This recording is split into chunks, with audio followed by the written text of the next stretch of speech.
Жылан жылы қазақ халқының дәстүрі мен дүниетанымында ерекше орын алатын жыл. Бұл жыл ақылдылық пен сабырлықты бейнелейді. Халық сенімінде жылан жылы күтпеген қиындықтар мен жаңа мүмкіндіктердің жылы. Ол тыныштық пен байыптылықты талап етеді. Бұл жылы адамдар маңызды шешімдерді асықпай, жан-жақты ойланып қабылдауы керек. Өйткені жылан сақтық пен көрегендіктің символы. Шаруашылықта бұл жылды жаңару мен өзгеріс кезеңі деп қараған. Кейде табиғат құрғақшылыққа келу мүмкін деп болжанған, ал кей жылдары молшылыққа толы болған. Жылан жылы туылған адамдар зейінді, ақылды және сақ келеді.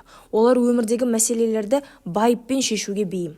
Қазақ тарихында бұл жыл ерекше оқиғаларымен есте қалған. Кей жылдар бейбітшілік әкелсе, кейде қиын-қыстау кезеңдер болған. Жылан жылы табысты істерге кірісу үшін тиімді уақыт, бірақ әр қадамды мұқият жоспарлау қажет.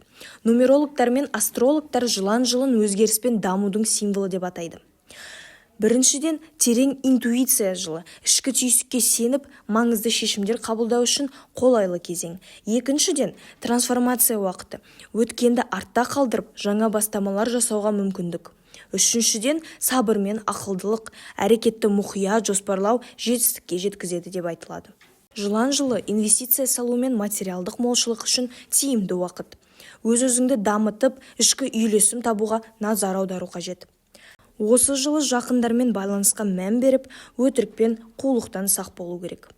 Жылан жылы ақыл мен интуицияны пайдаланып, жаңаруға және табысқа жетуге мүмкіндік беретін ерекше кезең.